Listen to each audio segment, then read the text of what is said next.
আমি এমন বিপদে পড়েছি যে ফর্মটা ফিল আপ করতে পারছি না। শালা কি খেয়ে সব পড়াশোনা করেছে? যা মেম্বারের সাথে যাই দেখে আসি। মেম্বার সাহেব বাড়িতে আছে? কি হয়েছে বলো? মেম্বার সাহেব এই ফর্মটাকে ফিল আপ করতে পারছে না, আপনি ফিল আপ করে দেন না। না না, এই ফর্ম ফিল আপ আমার তো এখন টাইম নাই, তুমি আমাকে অবৈধ করে নাও। বুঝতে পারলে?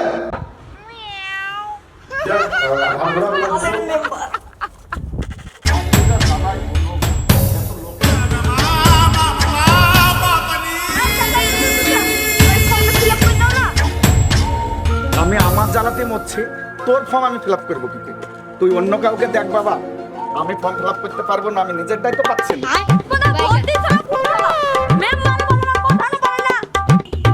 আমাকে ভোট দিয়েছিল কেন? তোর বাপশালা খেয়ে টাকা, তোর বাপশালারাই আমাকে ভোটে দাঁড়িয়ে দিয়েছিল, জানিস তো? শোন শোন শোন, এই দেশে চাকরি করতে গেলে শিক্ষা লাগে, কিন্তু মন্ত্রী হইতে শিক্ষা লাগে না, টাকা লাগে। 1,000,000 টাকা দিয়ে ভোটে জিতেছি আর 5 লাখ টাকা দিয়ে প্রধান লিয়েছি, বুঝেছিস তো?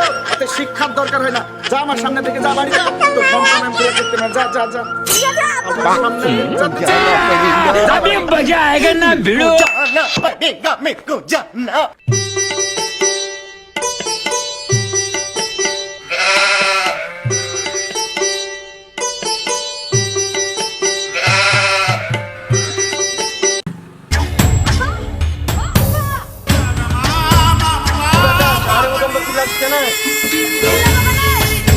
उठा ले रे देवा, उठा ले रे बाबा।